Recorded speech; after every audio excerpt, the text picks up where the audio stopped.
malam, sampai ketemu lagi sahabat PFN di podcast Cerita di Balik Layar.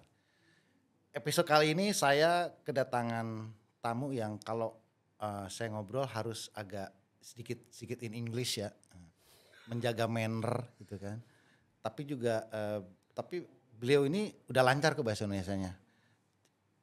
Selain itu saya bahasa Indonesia juga bisa bahasa Bali. Nah, bahasa Bali ini saya nggak bisa karena beliau stay dari Bali dan khusus datang hari ini dari Bali hanya untuk ngobrol dengan kita. Welcome, Mr. Joe. Terima kasih.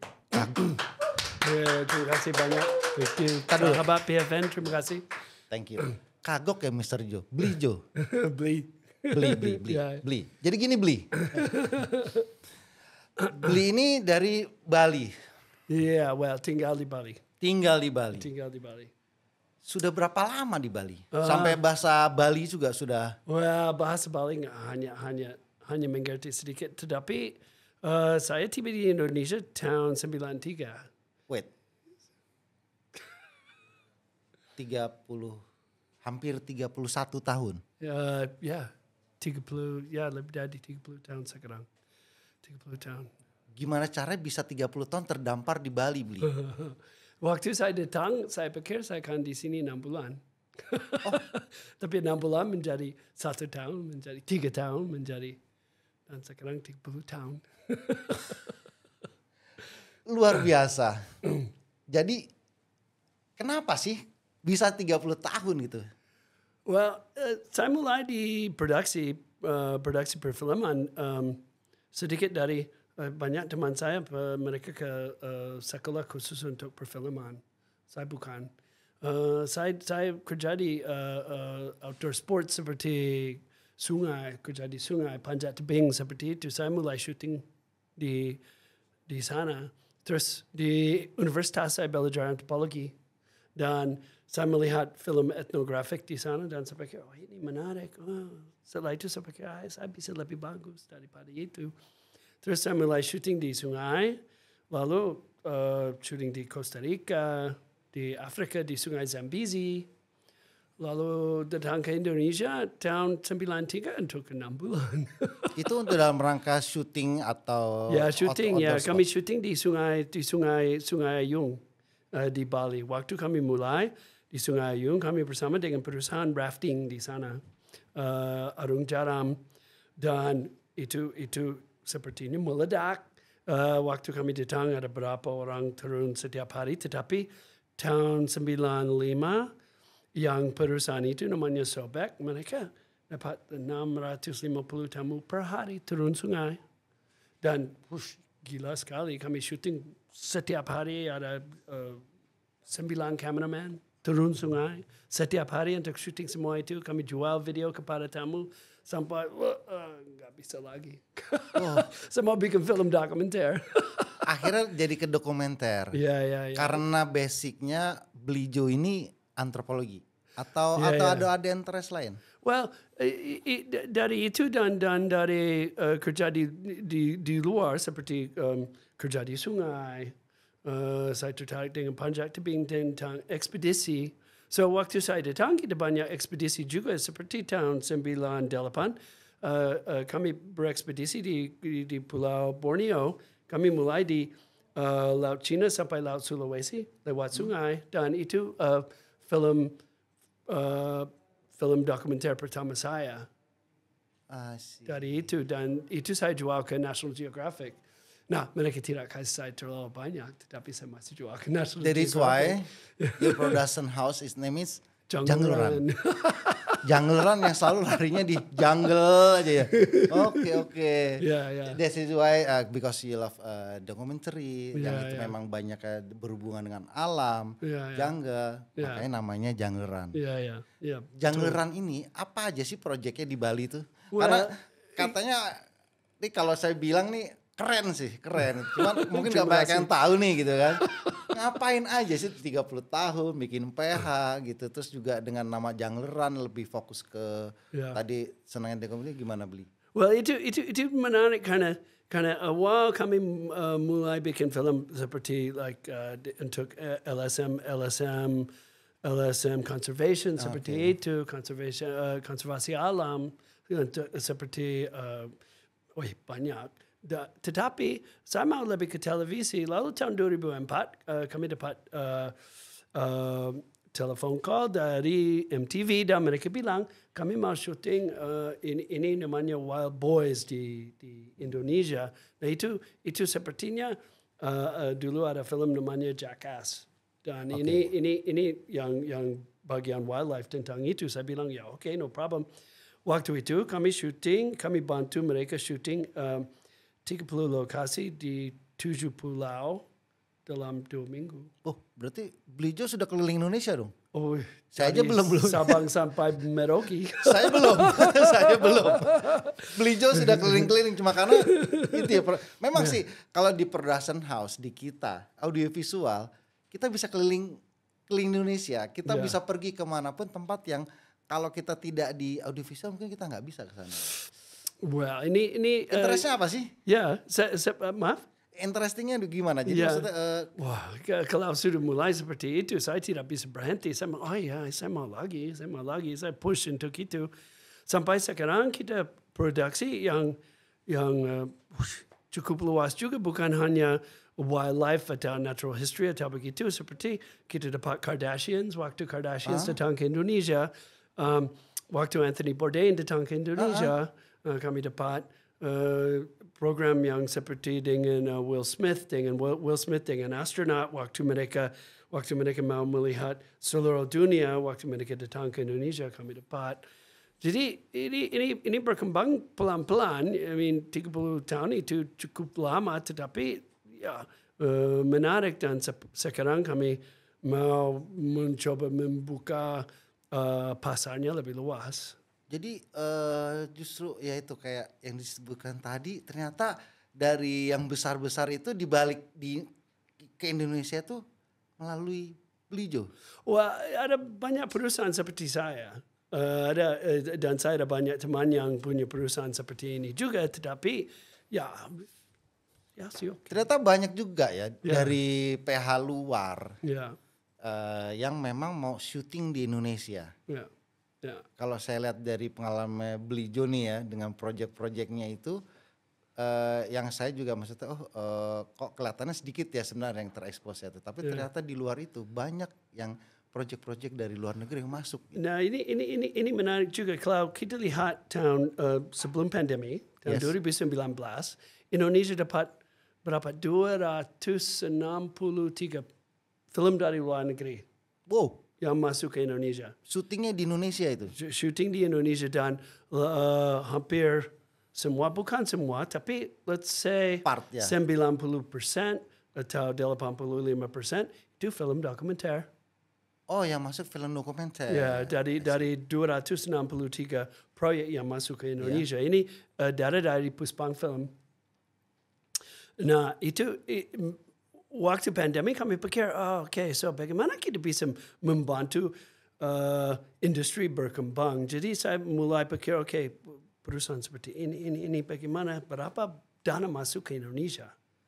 Kalau kita pikir dari produksi dari luar negeri, nilai untuk Indonesia seperti apa, dan kami dapat akhirnya 200 juta US atau kira-kira berapa itu? 7,3 M.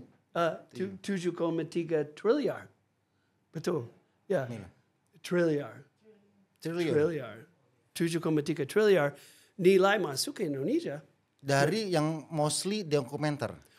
Mostly dokumenter. Berarti selain itu ada film layar lebar?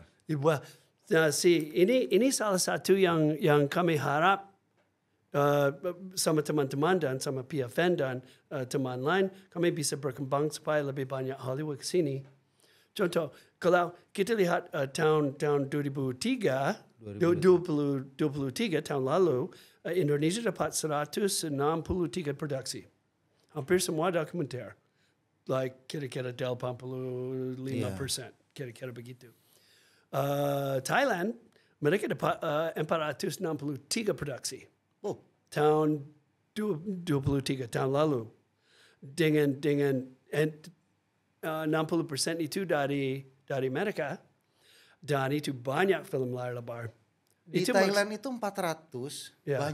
lebih banyak layar lebar. Ya, Di Indonesia dengan jumlah yang berapa tadi beli 100 100 sekian itu mostly dokumenter. dokumenter. Kenapa film banyak di Thailand? Ya. Productionnya ya? Nah ini menarik juga kalau kita lihat Thailand, Malaysia, Australia, New Zealand, ada banyak negara yang punya seperti mereka punya program insentif, dan Indonesia sekarang mau membuka insentif di Indonesia itu juga. wacana Ini proses yang sudah mulai. Nah, kalau di Thailand mereka ada berapa manfaat untuk produksi dari luar negeri. Satu, insentif. Nah, mereka ada berapa macam insentif. Kalau kita lihat anggaran produksi, let's say anggaran produksi 1.500.000, okay? Itu seperti film layar lebar yang besar di sini. Ya. Okay. Kalau begitu, Thailand mulai dengan, kalau tidak salah, 16%. Itu cashback. Wow. Now, Cashback. Cashback. Wait. Cashback Cashback. from the government Yep. untuk Dari PH yang Untuk syuting PH. di sana. Yep. Dan kalau mereka lihat di anggaran, dan let's say, okay, semua orang lighting, orang lighting di sini bagus, kami akan ambil semua kru lighting dari sini. Okay, mereka dapat satu garis, mereka dapat berapa persen lagi. Kalau mereka ambil semua gaffers dari Thailand, mereka dapat berapa persen lagi. Oh, jadi ketika menggunakan sumber daya manusianya, Ya. krunya lokal, itu dapat lagi bonus lagi. Dapat bonus lagi. Menarik sekali, ini menarik Ya sekali. makanya saya bilang gini, perbandingan cukup jauh beli. 1.400, mostly layar lebar, yang satu 100-an, tapi mostly dokumenter. Ya. Sedangkan kalau kita lihat dari production, layar lebar itu kan big ya, Ya. big team, big source, and budget. big budget. Thailand bisa menyerap dengan insentif seperti itu, Ya. 400. Oke. Ya. Pasti tidak mudah dong untuk mendapatkan insentif. Oh, tidak mudah. Dan tetapi Indonesia sudah mulai proses ini, dan saya pikir kita sudah dekat. Ya, memang kita harus bantu mendorong sedikit. Tetapi menurut saya Indonesia sudah dekat dengan ini. Setelah pandemi kami membuat makalah putih dan banyak orang bantu dengan itu. Tahun lalu kita mulai bicara dengan Kemenparekraf, ya. Kemenparekraf hubungi 3-4 perusahaan, 5 perusahaan, dan bilang kami mau diskusi tentang insentif. Nah, mereka mencari mekanisme untuk insentif itu keluar. Dan saya kasih mereka sebagai contoh. Kalau kami ada produksi tahun lalu di Kawajian di Jawa Timur. Nah, itu seperti Hollywood, besarnya seperti Hollywood, 70 orang. Kita hanya syuting 3 hari, tetapi anggaran cukup besar, 3,4 M. Itu kru dari Indonesia atau dari Campur 50. Ya. Jadi kru kita 35 orang. Kru dari mereka 35 orang. Jadi kita harus menaikkan 70 orang ke atas Kawajian. Itu cukup susah. Jadi Ya, ini ada fotonya nih di syuting di Kawajian ini nih. Di belakang Belijo nih. Makanya tadi kok ada Kawajian, keren juga ya. Ya. Itu 3 hari syuting terus. Ya, so menurut saya kalau kita bisa dapat proyek lebih banyak seperti ini, wah, ini menarik. Kami coba hitung dari tahun 2019 kira-kira berapa orang dapat kerja. Kami hitung, dan ini estimasi berapa? Sebentar, cek dulu. 700,000 hari kerja untuk kru Indonesia. 700,000 hari kerja untuk kru Indonesia. Kalau Thailand yang 400 project itu udah berarti 2 kali lipat. kesempatan peluang perfilman jadi nggak cuma PH, Ya. tetapi manpower, sumber dayanya pun pasti juga akan berkembang ya. Yep. Karena kan kebutuhan dari PH luar pasti punya spesifikasi khusus. Ya. Dan secara angka pun mungkin maaf lebih tinggi ya gitu kan dibanding itu. Ya. Jadi kalau menurut Beli gimana kalau insentif ini memang akhirnya nanti bisa diterapkan? Apa kemungkinan yang menjadi kebayangnya gitu loh oleh Meledak. udah hancur Beli ya. Produksi akan meledak, ya Ya, pasti. Karena saya banyak Iya. koneksi dengan Amerika masih dan banyak teman di Eropa juga dan ada banyak yang mau ke sini. Ada Banyak banyak yang sebenarnya, mau ke Indonesia. Mereka bilang, oke, Indonesia bagaimana? Kami mau ke Indonesia, tapi mereka mau insentif juga. Jadi, Seperti karena bukan kita mengkritisi ya, ya. tetapi buktinya itu bisa lari seperti misalnya yang di produsen yang mana ya yang masih bilang bahwa akhirnya tadi mau di Indonesia. Fall Guy, the Fall Guy. The Okay, Fall Fall Guy, semua shooting di Australia. Tadi, okay, no. A Ticket to Paradise. Ticket to Paradise. Ticket to Paradise. Okay, semua sudah nonton Ticket to Paradise itu dengan George Clooney sama Julia Roberts. Skenario di Bali.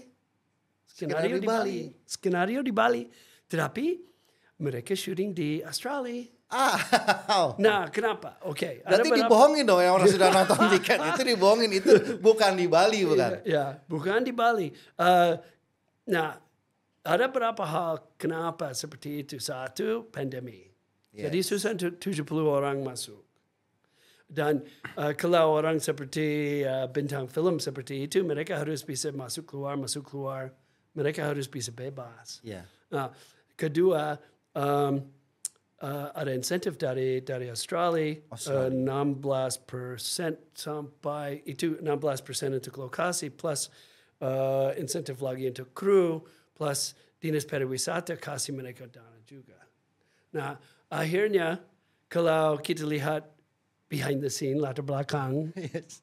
dengan dari syuting itu banyak itu blue screen. The plotnya dari kita. Teman saya, Maya Lubis, dia hubungi, dia bilang, Joe, ini ada film layar lebar mau masuk, tapi kami dapat background plate. Yeah. Background plate. 3 hari, kami dapat 3 hari syuting. Krunya, 20 orang, 25 orang. Tetapi mereka dapat 3 bulan. Di Australia. Di Australia. Mereka dapat Dengan 3 bulan. insentif cashback gitu Dengan tadi insentif sebesar cashback dan potongan kru and blah blah blah blah blah blah blah blah. Gila sekali. So menurut saya kita ada kesempatan untuk ambil pasar itu. Bukan semua.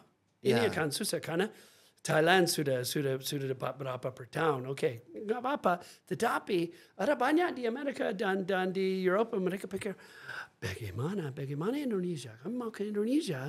Nah, kalau dan pertanyaan pertama selalu adalah insentif berapa?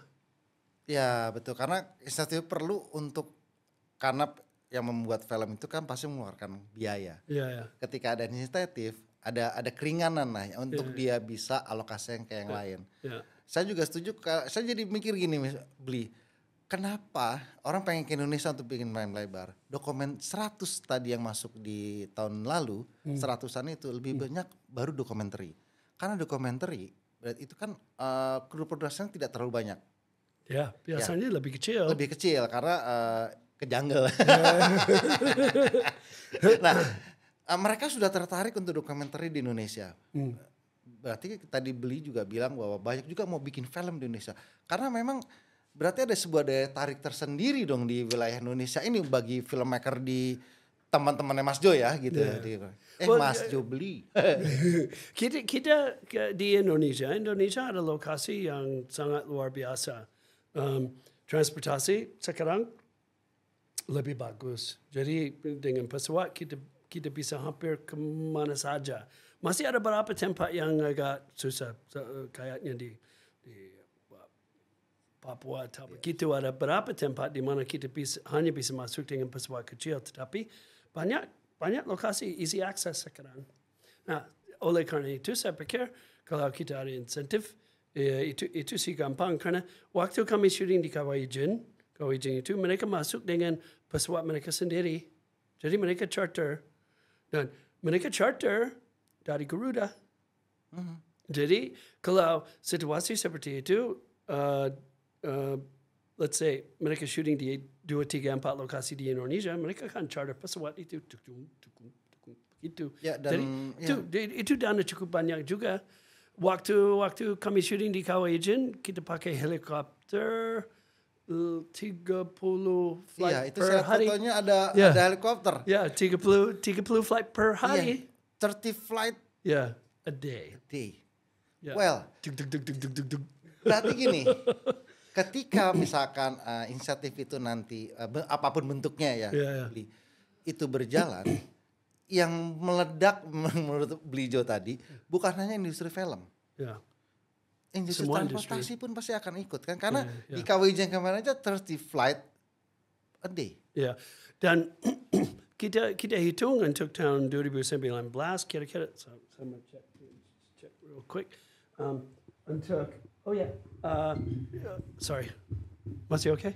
It's fine. Okay, all right. So waktu tahun 2019 kita hitung kira-kira 200,000 kamar hotel, kira-kira 100,000 mobil per hari total disewa. Jadi itu sudah cukup banyak. Nah, kalau film layar lebar masuk, itu kan double. 2-3 kali Jadi lipat. imagine Ya. ketika kita sudah punya inisiatif ya. Bayangkan Thailand gitu kan. Wow. Ya. Dan mereka sudah cukup lama datang ke Thailand. Excuse me one second. Yes. Me too. Haus bahasa Balinya apa ya, Bli? Haus bahasa Bali lupa. Tersima bahasanya Blijo. Ini Cici lupa bahasa Bali. Jadi memang menarik ya, menarik. Jadi memang menarik. yang maju itu bukan hanya industri perfilman, Ya. tetapi juga akan lainnya. Nah, ini ngomong-ngomong nih, Blijo bisa sampai ada di sini nih. Gimana sih dengan PFN gitu loh? Nah, menurut ini hanya pikiran saya. Dan ini hanya ide yang saya mau kasih ke teman-teman karena saya senang sekali kita bisa diskusi Dengan Pak Dwi isu ini ya. Nah, ini kelihatan menurut saya seperti PFN di posisi yang sangat unik di dalam situasi seperti ini. Kita tahu di Indonesia, mungkin teman-teman tahu atau mungkin belum tahu, tapi ada co-production incentive di Indonesia sekarang. Jadi dengan co-production incentive itu, let's say kita ada aktor dari UK, kita akan syuting di Indonesia, negeri UK kasih mereka dana ini, Indonesia akan matching fund. Itu semua di bawah PFN. PFN jadi management ya. Jadi PFN sudah ada structure untuk itu bisa maju, insentifnya bisa maju. Your idea is keren. Yeah, thanks. Mari kita mulai besok. Amin. Semoga bisa segera terlaksana dan kalau misalkan nanti belum ada insentif aja, Blijo aja sudah sibuk banget ya. Well, gimana nanti udah ada insentif nih? Yeah. Ini kalau kita pikir dari industri perfilman di Indonesia yang ada sekarang, dan ini maksud saya industri lokal akan berkembang dari ini juga karena semua aktor, semua kru dari Indonesia akan dapat kerja dengan film layar lebar itu. Lama kelama dan saya pikir tidak lama orang seperti itu akan mau mulai investasi di sini juga. Jadi pelan-pelan ini semua kalau kita lihat pun akan bertambah berarti ya karena tadi itu PH-nya kalau mau ke sini harus pakai orang film. Kru Indonesia. Nah, kru Indonesia sendiri berarti kan harus meningkatkan kualitas ya, standarisasinya seperti harus naik gitu ya maksudnya Blijo. Betul. Dan kalau kita lihat semua melihat kalau Asia Selatan Timur semua melihat ke South Korea. South Korea industri mereka yang paling besar. Dan krunya, skillnya mereka yang paling bagus. Kalau di Asia Selatan Timur. Tapi cepat di belakang mereka adalah Thailand. Kenapa? Karena banyak film dari luar negeri masuk ke sana. Dan semua kru mereka naik. Kualitas produksi mereka naik. Jadi kalau the local industry di Thailand juga itu itu bermanfaat dari produksi dari luar negeri. Ya, otomatis karena dia sering bekerja sama dengan luar negeri yang memang dan ada standar internasional ya, internasional standar. Jadi sudah mendekati ke arah internasional standar di Thailand nih. Jadi otomatis akan seperti itu ya, Lijo ya. Ya memang menarik sih bicara untuk inisiatif ini dan memang semoga bisa terlaksana. Jadi kita bisa meledak.